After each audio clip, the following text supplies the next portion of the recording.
We are live, Dawn here with Romance Happy Hour. I am, of course, joined by Dylann Crush. She is back this week, and we're very excited to have her back.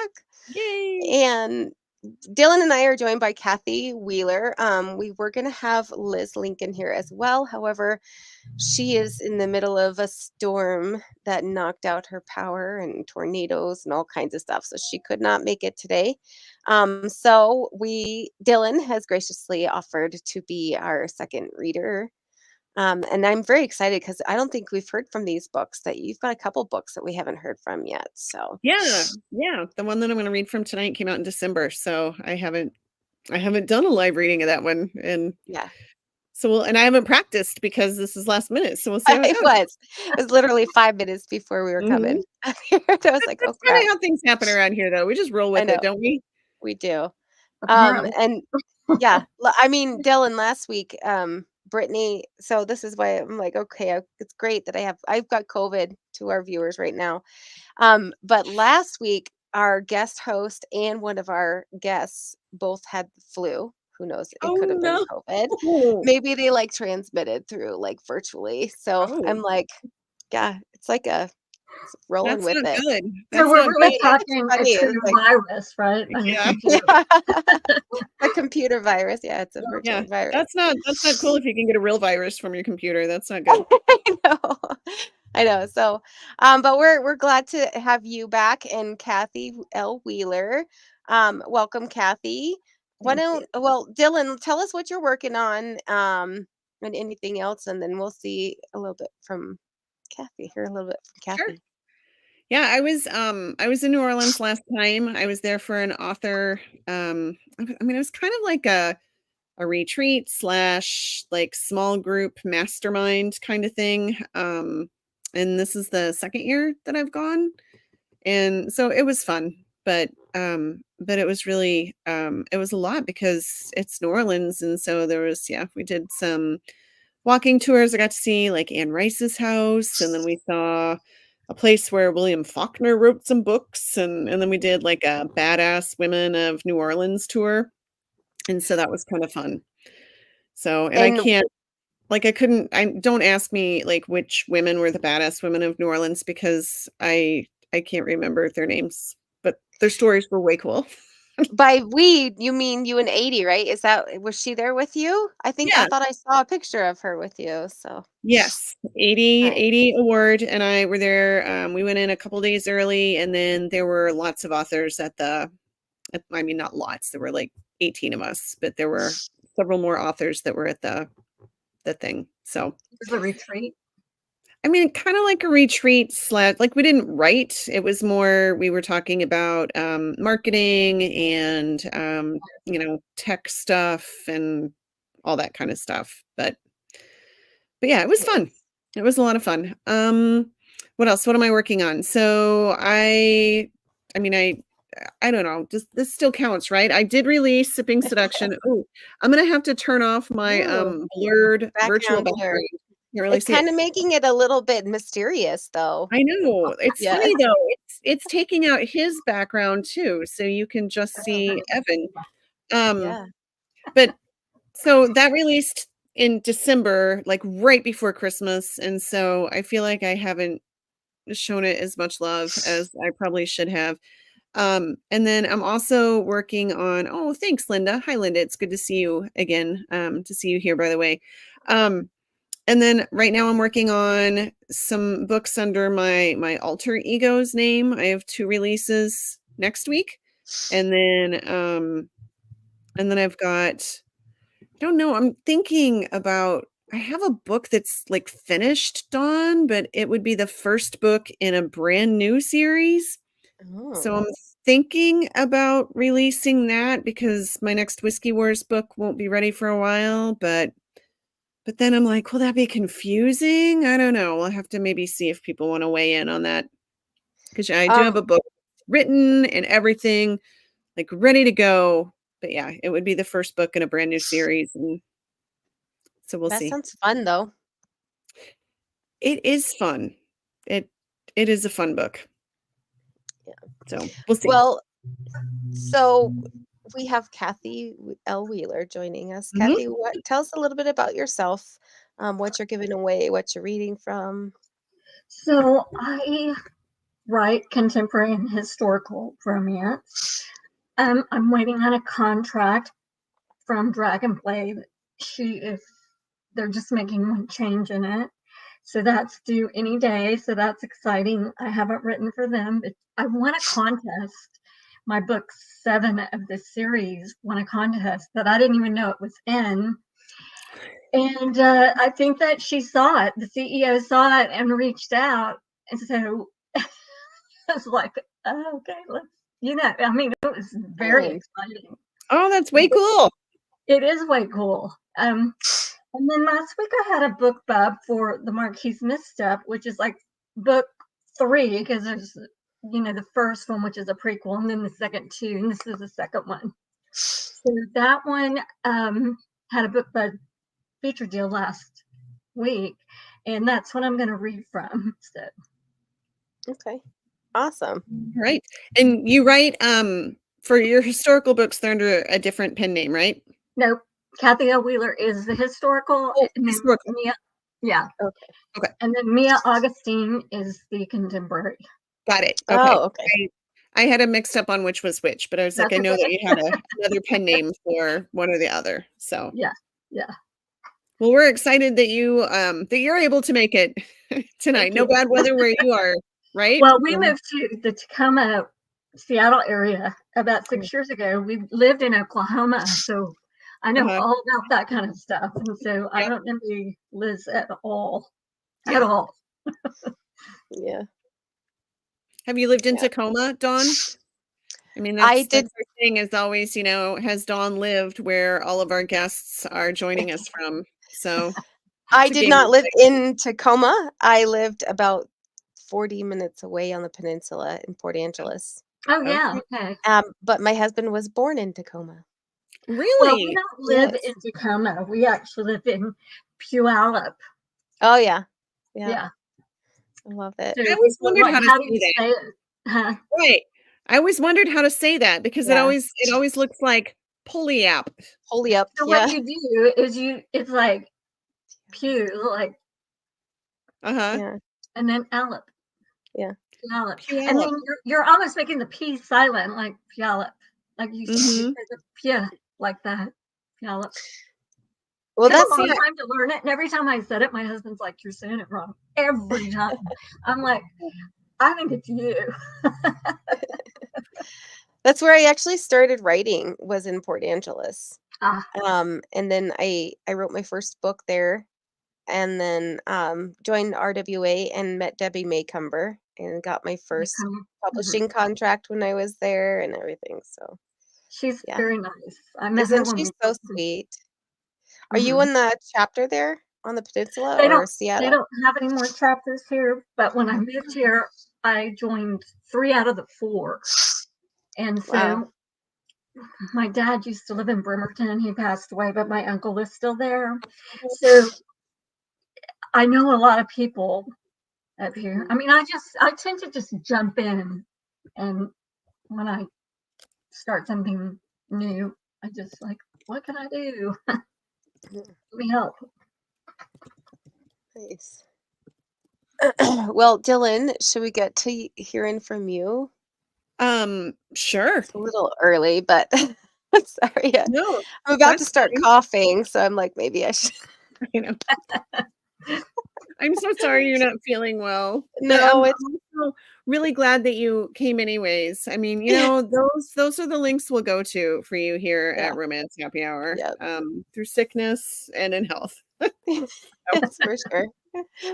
Thanks, Dylan.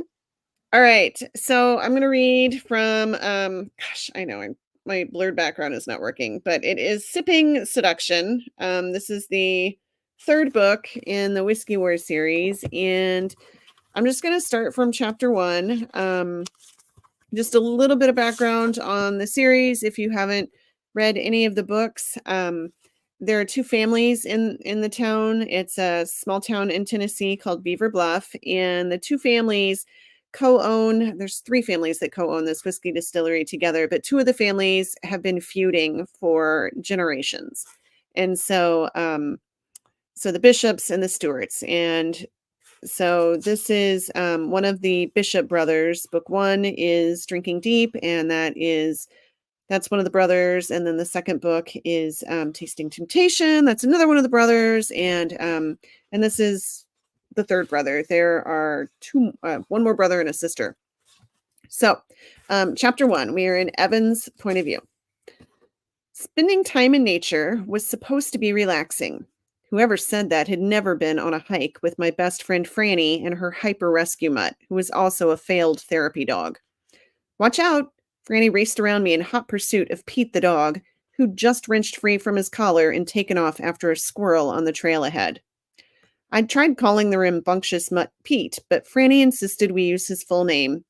She was the principal of the local elementary school and had let a class of kindergartners name him after their favorite storybook character, Pete the cat.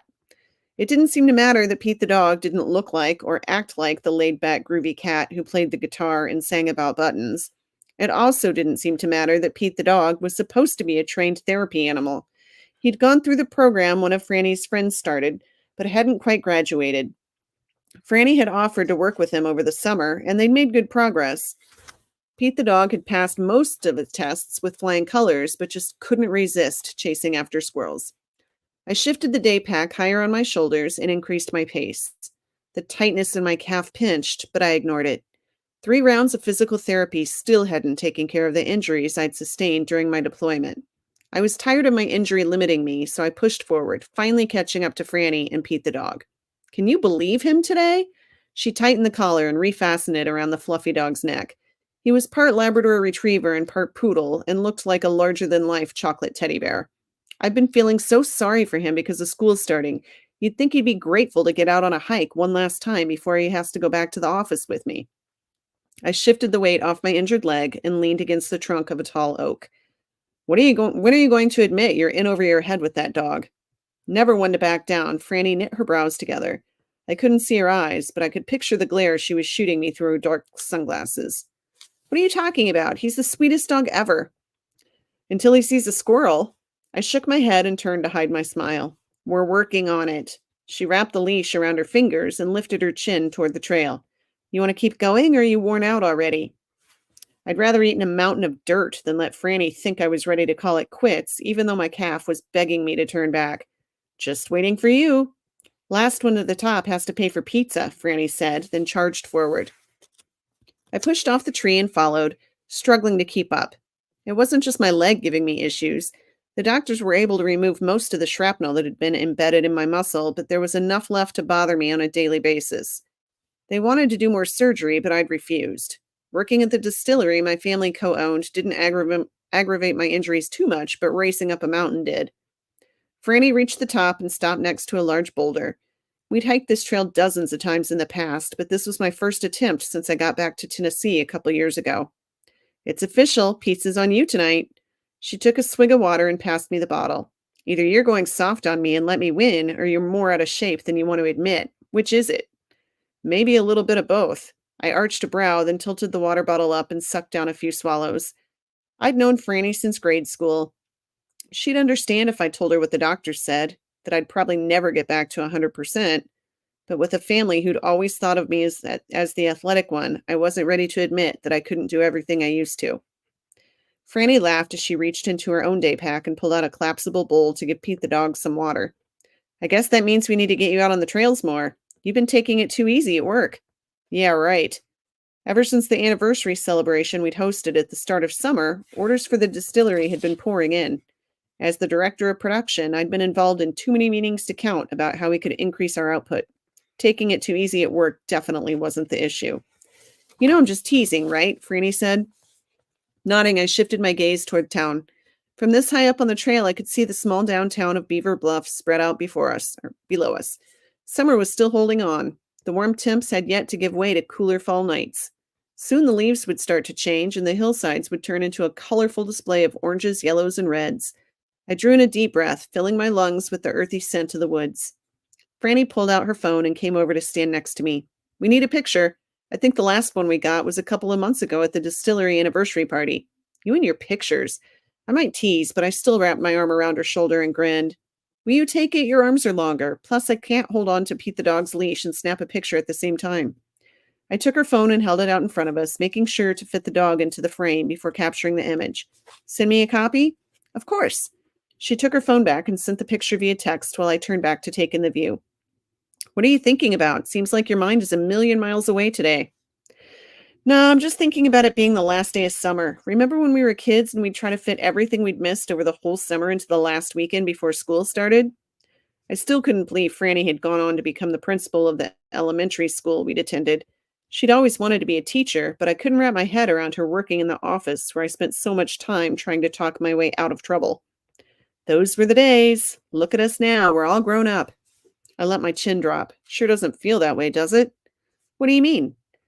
I always thought I'd feel more mature when I got older. Wiser, I guess. I shrugged my shoulders, not sure how to put the feelings swirling around inside my gut into words. I'd say you're wiser. You're not still pulling pranks with your brothers and getting sent to the principal's office. She tried to lighten the mood with one of her smiles. Yeah, I suppose.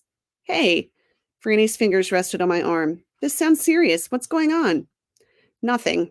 I couldn't find words to explain the hollowness that had taken up residence inside me. I didn't have anything obvious to complain about. With an honorable discharge from the army behind me, I'd returned home to work at the whiskey distillery my family co-owned with 2 other families. I liked my job and was surrounded by people who'd known me all my life. My parents were still married and got everyone together at least a couple of times a month. On the surface, I had a lot to be grateful for. There were a hell of a lot of people in this world who actually had a reason to feel sorry for themselves. I'd met a lot of them when I was stationed in Afghanistan, but still, I felt unsettled. Are you sure there's not something bothering you? Franny tilted her head and eyed me over the rim of her shades. Her dark blue eyes didn't miss a thing. Yeah, I'm sure. Forcing a smile, I turned back to face the trail. I know I owe you pizza, but how about we sweeten the bet and add on dessert? Last one to the bottom has to treat for ice cream. You're on. Franny tucked her phone back into her pocket while I started down the trail. Didn't matter if I won or lost. Spending time with her was all I wanted out of our bet. It had always been that way with Franny, and she had no idea. I had no plans to tell her how I felt either, not until I got back to 100%. The last thing she needed was someone else to take care of. So I can stop there, or I can read more. What do you think, Dawn? I can't hear you, Dawn. Read more. Read more? Yes, I'm sorry. Yeah, Okay. just a little bit. Five or 10 All right. minutes. I was going to say, I didn't time myself when I started. Okay, so I'll start on the next chapter, Well, but I and mean, Linda wants more too, apparently. okay, well, I mean, if Linda wants more, I was going to say the next chapter is a little bit longer. All right, I'll just read a few minutes of it, but I'm not really getting into the romancy part yet, though.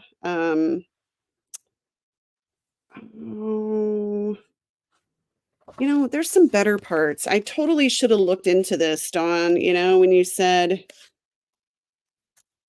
there was a good Happen part. to We have 3 minutes till we gotta be there. Can you read something? Totally What? had I said when I said Oh, we have oh, 3 minutes that we're gonna be there, can you read something? You yes, totally yes, had yes, yes, time. yes. No, I don't know. I can't pick a good part. All right, I'll just start on the next chapter. But yeah, there's a lot more fun stuff that happens, but it's not until a little bit later. Okay, chapter 2 is Franny's POV. Ever since I was a little girl, I'd always felt the same on the first day of school. Butterflies filled my belly and beat their wings against the walls of my chest. Nerves gave way to anticipation as I stood by the front doors of Beaver Bluff Elementary with Pete the dog by my side. Students flowed past us in a steady stream, pausing to pat the dog on the head or respond to my good morning. Once the first bell rang, I herded the stragglers into the building and entered the office. A huge bouquet of fall-colored flowers sat on my desk. Pete the dog headed straight toward them and jumped up to put his front paws on my desk and stick his nose into the arrangement. Get down from there. I tugged on his leash and he set all 4 paws back on the ground. Where did those come from? There's a card, Charisse said. She was the school counselor and over the past few years had become one of my best friends. And how do you know that? I crossed to my desk and looked for some sort of card. Pete the dog let out a huge sigh, then turned in circles before plopping down into the doggy bed next to my desk. I was here when the florist dropped them off. She leaned against the doorway, her arms crossed over her chest. You've been holding out on me. Are you seeing someone? Heat flushed my cheeks as I pulled the small card from an envelope with my name scrawled across the front. It's not a big deal. Not a big deal? How many men have you dated in the past 5 years? Charisse laughed as she reached for the card. None. 0. Zilch. That's how many. I whipped around, blocking her attempt. That's why it's not a big deal. We're not even dating, really. No. Her eyes went wide and she grabbed my hand. Don't tell me you and Evan have finally become friends with benefits. I gasped. It wasn't that the thought had never entered my mind, but Evan would never be interested in me as more than a friend. Don't be ridiculous. Fine. Then who are the flowers from? If you let me read the card, I can find out. I tugged my hand away from hers and glanced at the card. I hope you have a good first day back at school. Andrew. My lips spread into a soft smile and I held the card against my chest. Well, Charisse pressed, they're from a friend. Friends don't order big-ass bouquets for each other. She shook her head, not buying my explanation for a second. That's not true. When you won the award for School Counselor of the Year, I sent you flowers. Knowing she wouldn't agree that was the same at all, I rounded my desk and slipped the card into the top drawer. Don't try to pull that crap with me. You've got a guy, and if you don't tell me who it is, I'm going to start asking around. Someone has to know something. This town's way too small to be able to keep a secret this juicy. Charisse arched an eyebrow. She knew she had me. I'd rather die 1,000 deaths than have my private life become a hot topic of conversation around Beaver Bluff. People talked about me enough already. I was constantly fielding questions about why a nice girl like me hadn't settled down yet. The rest of the world might have progressed into the 21st century, but sometimes it seemed like Beaver Bluff had been stuck in the 1950s. Fine. I moved closer, lowering my voice. You can't tell a single soul, though, do you promise?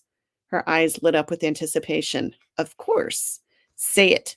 Though I trusted Charisse more than anyone else, anyone except Evan, I still needed to hear her say the words out loud. I promise to keep your secret.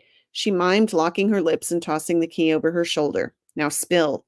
I closed the door to my office, shutting out the curious looks from the school's attendance clerk. It's new. We met over the summer at the Watermelon Festival in Bordent. Remember? I begged you to go with me, but you had something more important to do.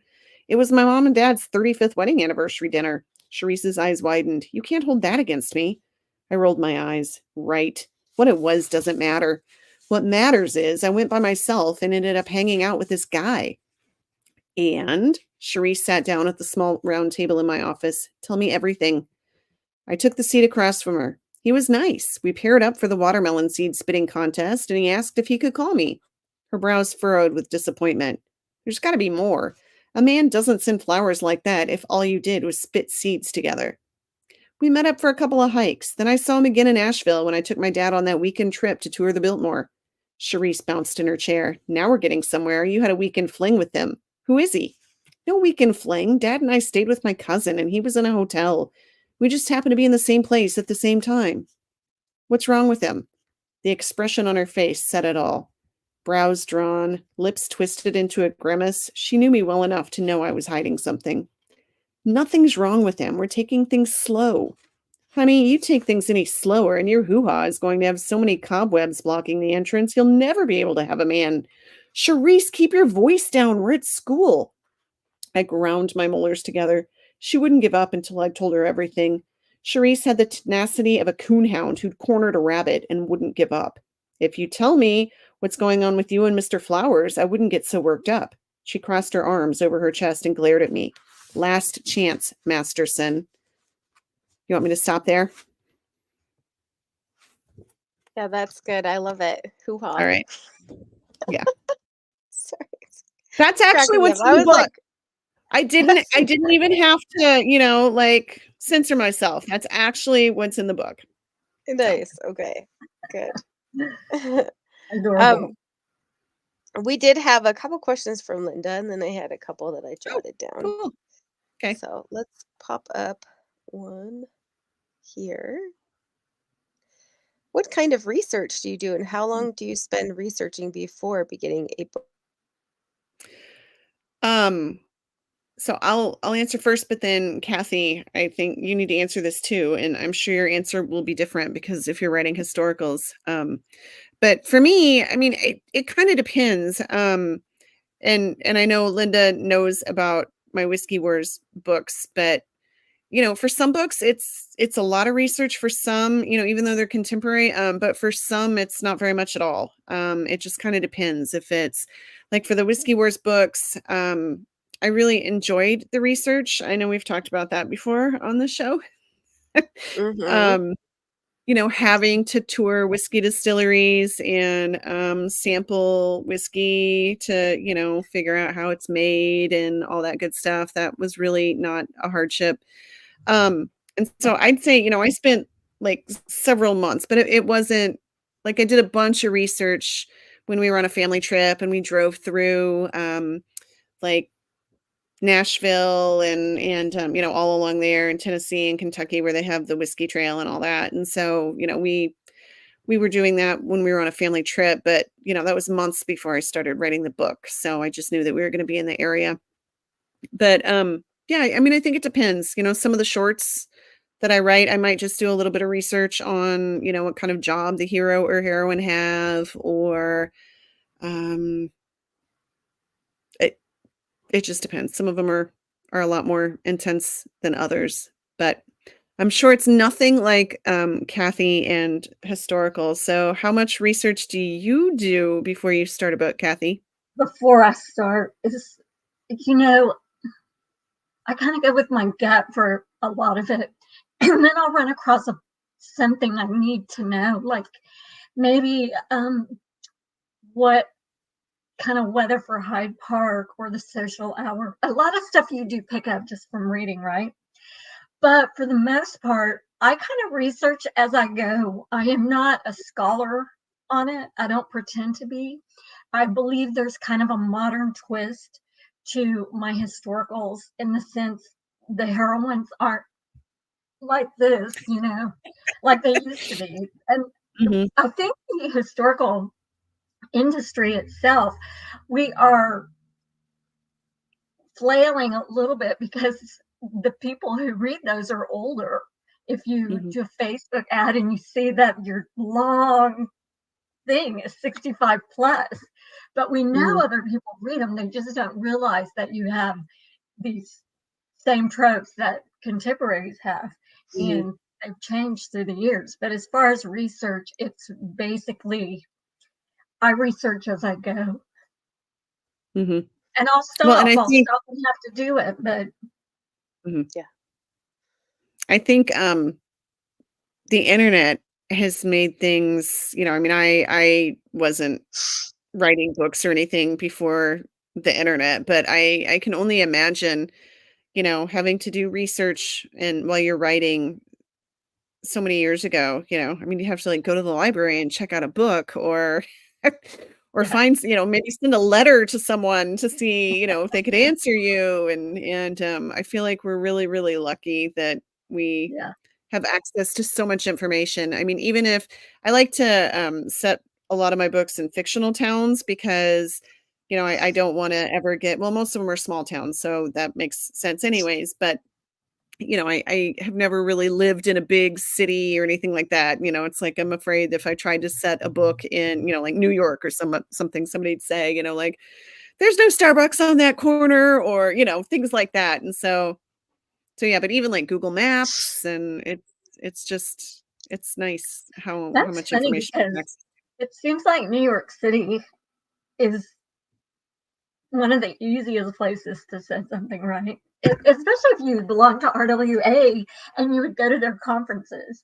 And I read a book by Kara Conley who did that, and she listed like all these places, and I'm like, oh my gosh, I've been there, I've been there, I've been there. Uh-huh. And I think the hero was from the hill country in Texas, and I lived Mhm. in Marble Falls, Texas at one time.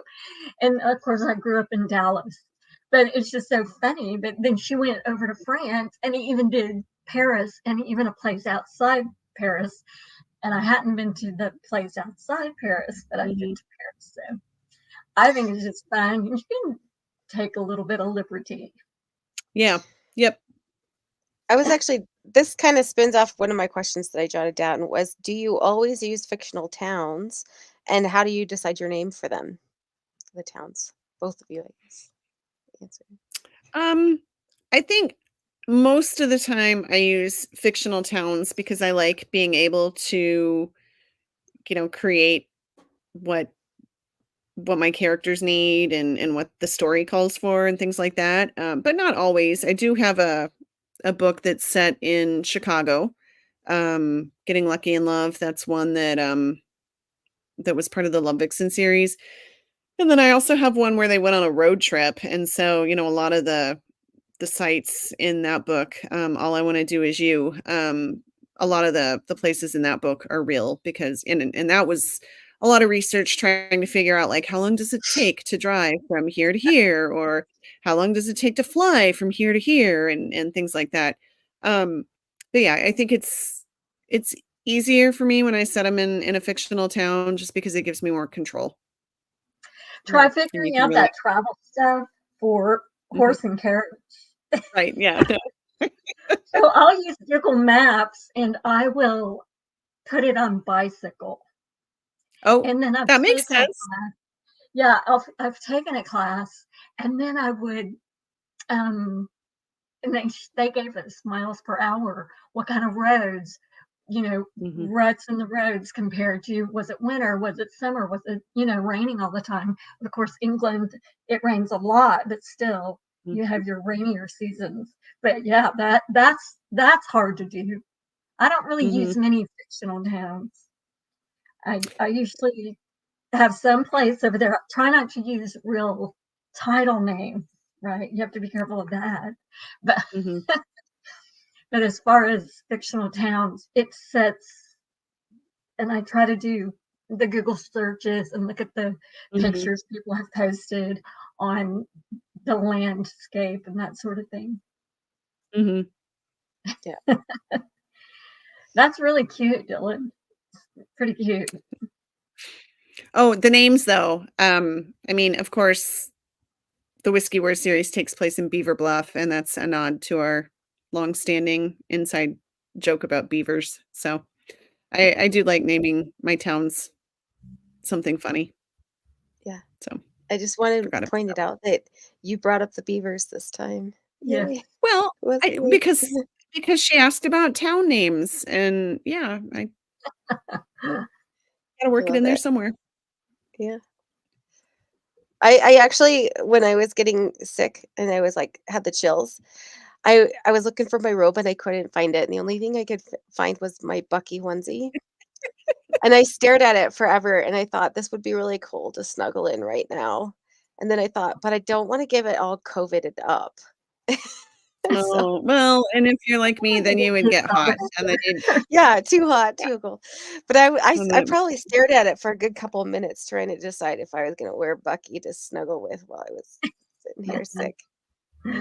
Um, and then I'm yeah, sorry.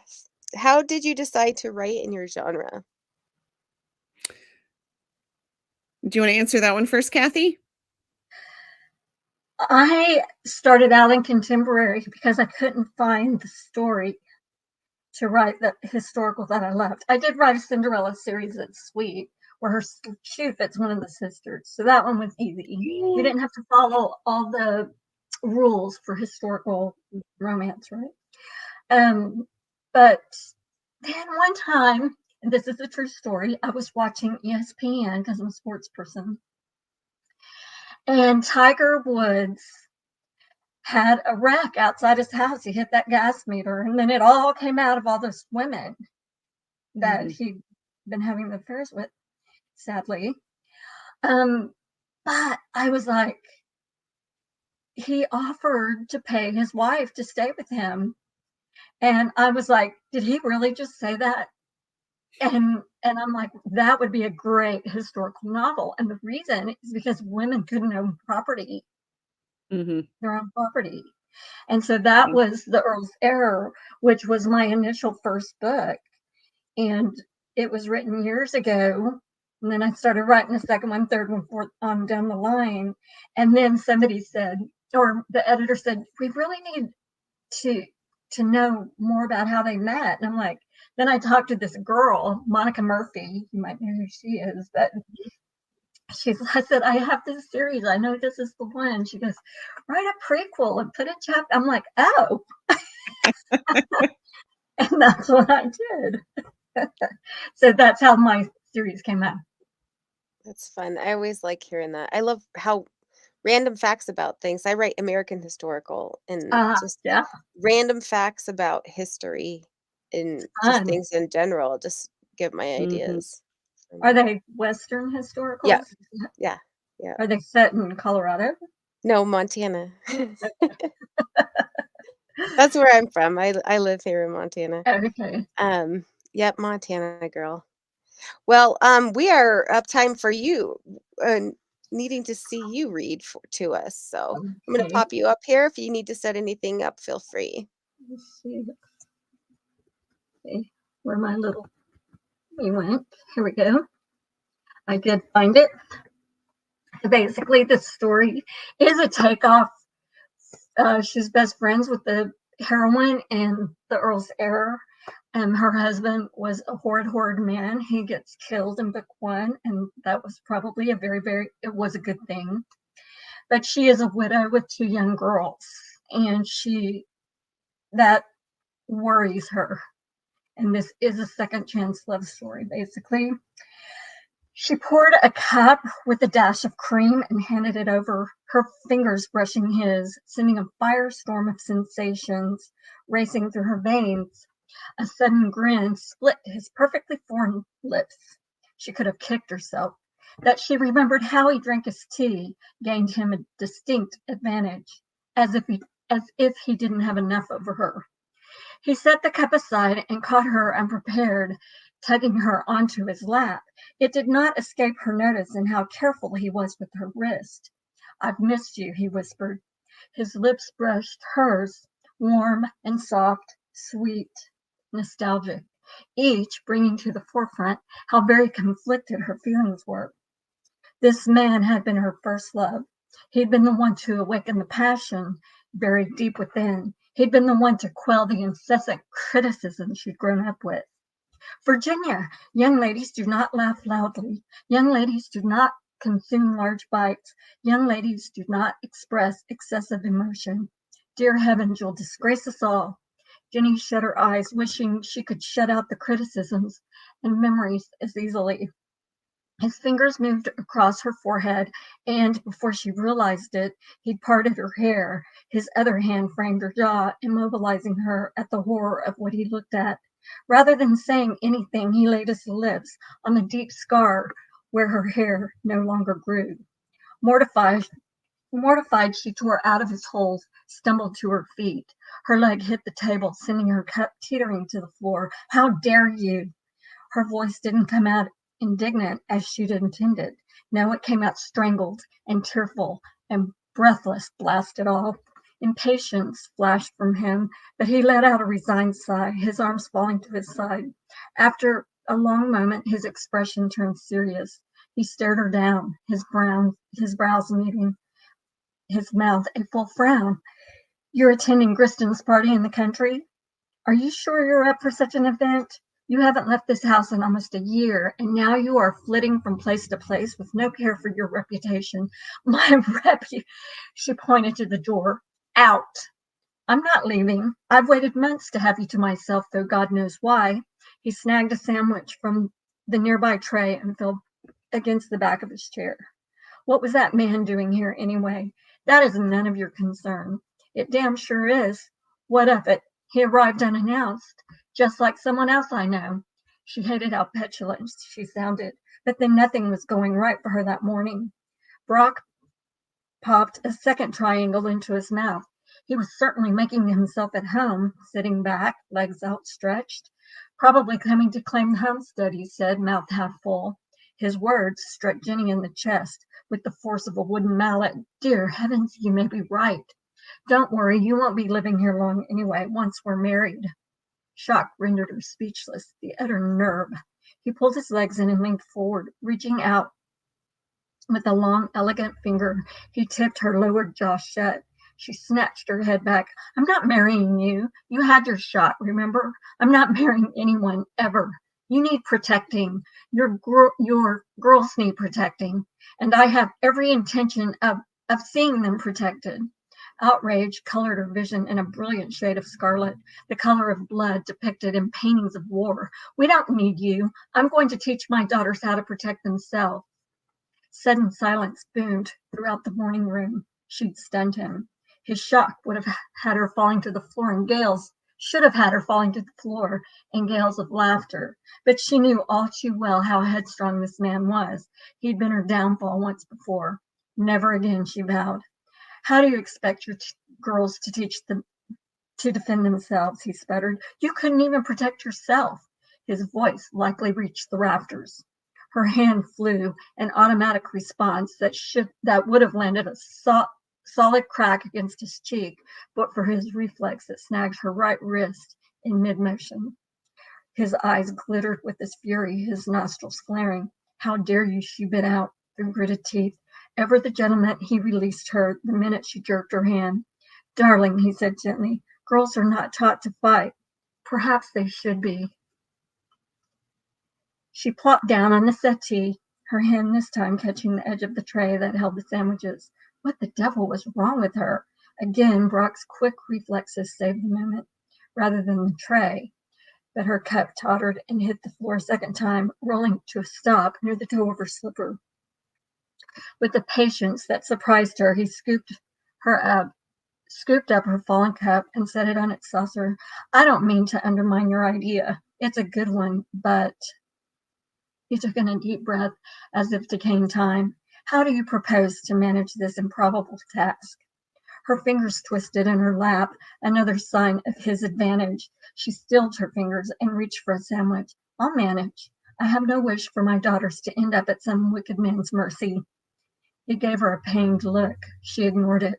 Regardless, it's none of your affair. In a huff of temper, she tossed her head. I think it's time you left. I have no wish to discuss the matter any longer. His face contorted into a mask of helpless aggravation. Nothing irked Lord Brockway more than being out of control. She'd gained the upper hand, and she reveled in it. Jenny swallowed back the surge of satisfaction, the first she'd experienced in what felt like her entire year of mourning. Perhaps in an entire decade since the day the Marquis of Brockway had abandoned her to the wrath of her parents after promising himself to her, to her future, to their future. The minute he'd walked away, the outcome of her fate had been sealed. Again, she had to squash the pain in her heart, recollecting his promise to return to her with no information for his leaving. Her parents had managed to marry her off to Maudsley within a mere 10 days. Right then, her life had stopped. They would have me to protect them, he said softly. You! The shrill of her own surprise stung her ears. And who was there when Maudsley left me for dead on my bedroom floor? Devastation seared his features. Still seated, Jenny swiveled her body in the opposite direction, her heart crushed with guilt. It was true that Brock hadn't been there to stop the blows, but she hadn't been his responsibility at that time, and yet he had put himself in peril to save her life. She dropped her head. Forgive me. I shouldn't have said such a thing. Her hairline tingled like an itch that wouldn't go away. She brushed her fingers across it. The quiet was palpable before he spoke. What sort of things are you planning to teach them? She raised her gaze, gauging the sincerity of his question. His expression showed concerned curiosity rather than sarcasm or disdain. Jenny tossed the crumbled remnants of the sandwich she'd mutilated on a plate and poured a dash of more tea, forgetting the liquid that now soaked the carpets, desperately wishing for brandy. No one had ever asked her such a thing. Of course, Lorelei was the only person to whom she'd mentioned her half-cracked idea. Well, for starters, I might advise them to watch out for strangers. Perhaps explain how to be aware of others when we take to the park, things of that nature. Her spoon tinged against her cup. At some point, I would... She stopped, knowing he was not going to be so amiable to the rest. She inhaled deep. I would like them to learn escape measures. Escape measures! Hackles raised. She went on the defense. Steeled her spine. I told you this is none of your business. She took a drink of her tea and frowned, dropped in a lump of sugar and splashed milk. He sealed the cup in her trembling hands. You've already added 4 lumps of sugar. His chest puffed out as if he was holding back a string of curses. He leaned back into his chair and let out a long-held breath in a calm, steady stream. Your scheme will never work, you know. They are girls, very young girls.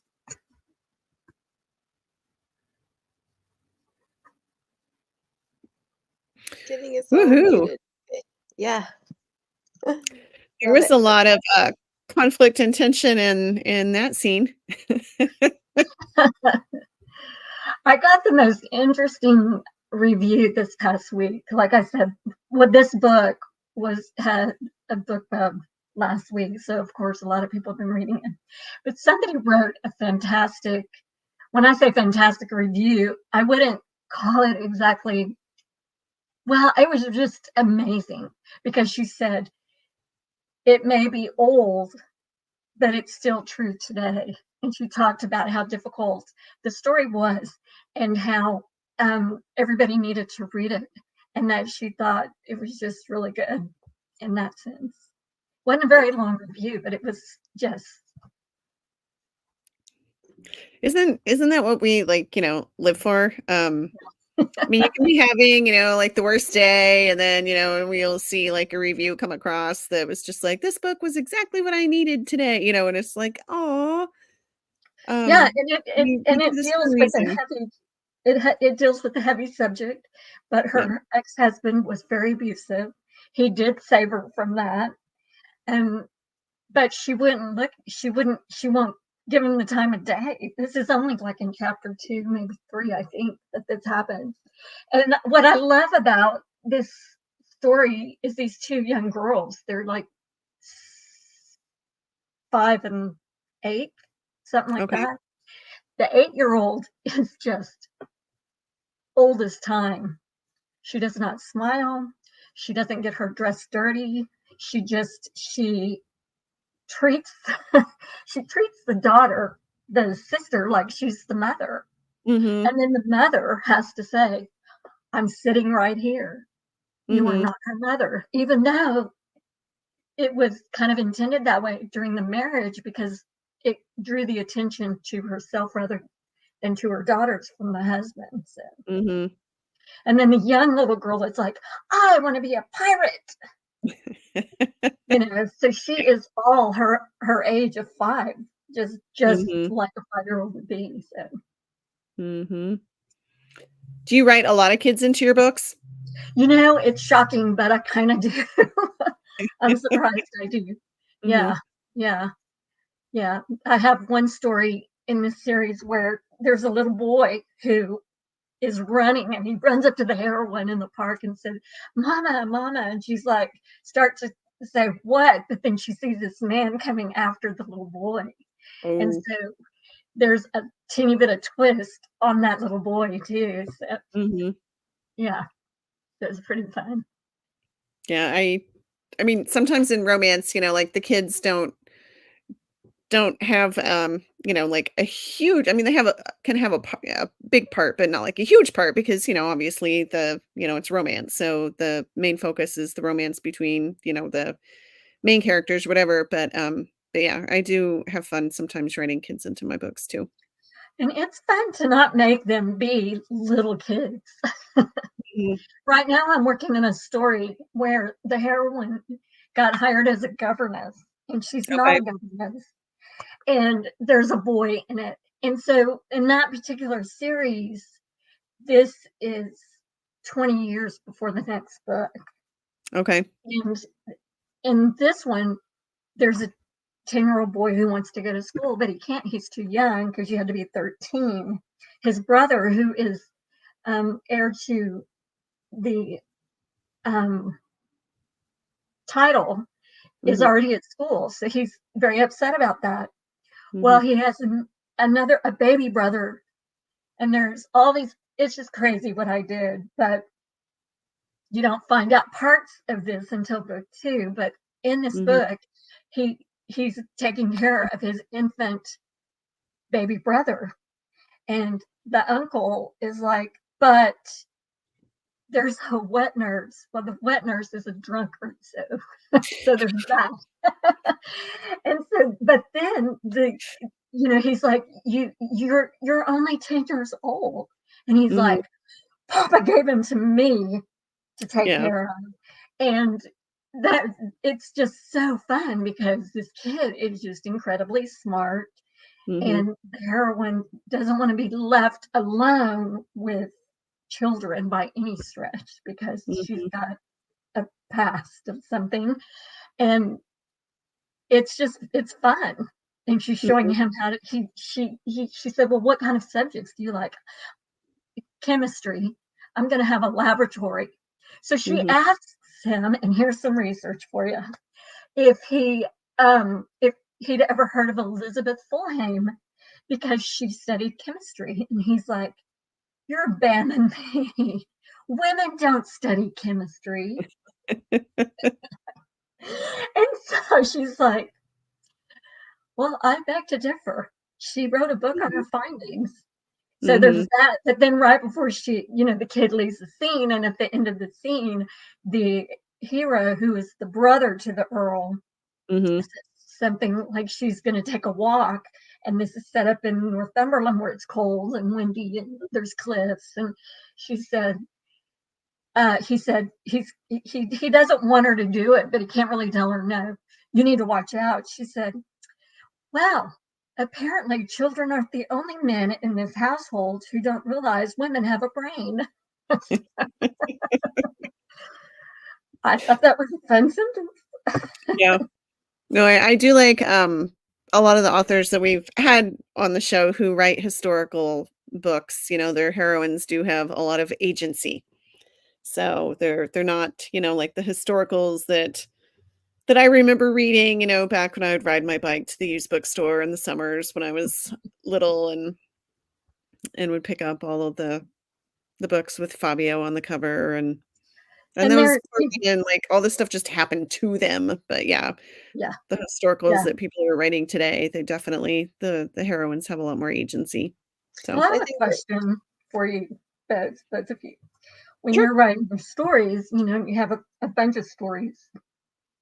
Do every author has their own pattern. You can find it when you read through a whole series or set of books from a specific author. Do you know what your actual theme message is for your stories? That's a good question. yeah, I that know is a good. sometimes when you think about that, sometimes it's easier if readers point it out. Mhm. I've heard people say that, but do you know what yours would be, I Dawn? do. No. Oh, I'm sorry, Don, go ahead. Yeah, I don't know what mine is other than the strong female, Mhm. strong heroine, an I alpha mean, male. yeah. What I about think my yours, book Kathy? Sorry, Well, Dylan.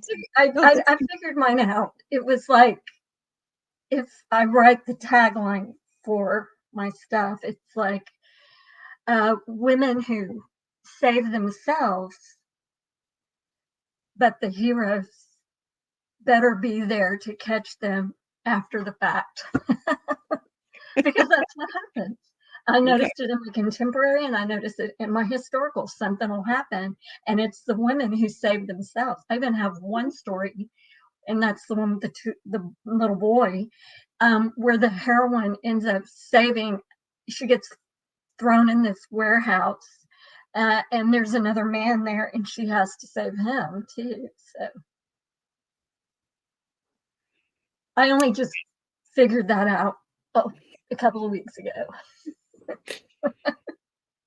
Well, and I think when you look at, I mean, there's just recurring themes in a lot of, you know, when you look at one author's kind of like collection or backlist or whatever, yeah, it seems like there are recurring themes Yeah, that come up. I mean, my books have a lot of family in them, but yeah, I mean the main thing is like love conquers all, and which right, I suppose is, fairly common when you're talking about romance books, right. but yeah, Yeah. Dil We have but one more question. Yeah, let's do And it. we probably should do it before the end of the show. Sure. What other authors are your friends? Are you friends with, and how do they help you become a better writer? What would you say, Kathy? Well, I ran the NRCA for 4 years, so I know a lot of people and I know a lot of authors. Um, but Amanda McCabe, who writes historical, she and I became real good friends back in 2010. Mhm. And she does make me a better writer. I can ask her questions, when I'm stumped. But, you know, I also have some other group of friends because we were in the Oklahoma romance writers, and there were 4 of us who would go to this martini lounge every Friday night. I mean, we just spent a lot of money, but we're all sitting there drinking and talking. My husband's like, "You need to keep doing that," because it was just really good for the writer thing and Mhm. learning what was going on in the industry. Of the 4 of us, I was number 3 in the rank of where I was writing. You had Amanda, who double Rita nominee, Mhm. still writes traditional. Alicia Dean, she was mass marketed on one book, but she has a bunch of other books. And then me, and I didn't get published till 2012. But anyway, it was just really fun. And we decided when we were drinking one night that we should write a series and set this. The place was fantastic. It had this real ambiance. And so we Mhm. created a 20s series where we would each write. These 4 girls ran away from England to New York, 1924, because one of the girls was a lawyer and she wanted the election in there. So I said Okay. that Calvin Coolidge was the got nominated or got Mhm. elected, right? So that was really fun. And then we did a 40s story, and they were offspring of the 20s. And Okay. we Yep. didn't end up doing our 30s, 40s, 50s, Mhm. 70s like we planned. 2 of us moved away. So it was fun. It's amazing what kind of ideas come up from some of those get-togethers, Yep. especially when there are martinis involved, right? Yep. Yep. That's right. They are useful drinks. Yep. How about you, Dawn? What authors are you friends with, and how do they help you? I'm friends with you, Dylan. Yes, you are. We Although started romance at the I will say, like, I feel like the only time I actually get to talk to you is usually, like, a few minutes before we go live for this I show know. because you are so darn busy with everything. I know. It's crazy. Mhm. I'm trying to narrow it down so I can slow down. Yep. Yeah. What about you? I mean, I have different groups of authors that have kind of sprung up from, like maybe we attended a conference together or maybe we were in a collaboration together or, things like that. But um and I feel like, I kind of there are certain people who I know that are definitely like if I have a plotting question, I know like, oh, this person is who I need to ask about this. Or, if I have a question about how to do something on, uploading my books or something like that. I'm like, "Oh, I know this person's really good at tech stuff." And so yeah, I would say, um, I don't know. I rely on a lot of people. A lot of different people. It Uh, takes a village, right? I yeah. mean, it's hard work. But I think that's also one of the things that is really challenging. The romance community, I'd say in general, is really welcoming and really warm. And there's so much information out there and so many people willing to share information and stuff. Yeah. But it's also a little overwhelming because there are so many people Mhm. who are writing romance and stuff that when you find a group that you know that you can count on and rely on and that they have good information that they're sharing and stuff like that. I think um, those people are really valuable It's to true. me. Yeah. Same here. So, Yeah. Yep. all Well, we right, are over time. Well, barely, but we're over time. So per the we're usual. per usual. Yeah. Yep. Well, thank you so much, Kathy, for joining us tonight, and Thank you for Linda. having me. And we will be back in 2 Thursdays with some new guests. And Well, Kathy, what are Yes. you giving away again, real quick? Yeah. this is the Marquise and the Step. It's an older cover, but it is the book, and that's Oh, yay. Awesome. Great. my Perfect. favorite step. Awesome. All right. And Well, we we'll will circle see you back with guys. Liz and make sure she didn't blow away too. Yeah, Yep. And exactly. she's still giving away. She's still going to do her giveaway, she said. Oh, So, Okay. yep. Awesome. All right. Well, we will see you all next week in 2 weeks. The second Thursday of this month. This is where I'm at. All right. I hope you feel better, Dawn. Thank you. yeah, that's All too right. bad. All All right. We'll right. see you later.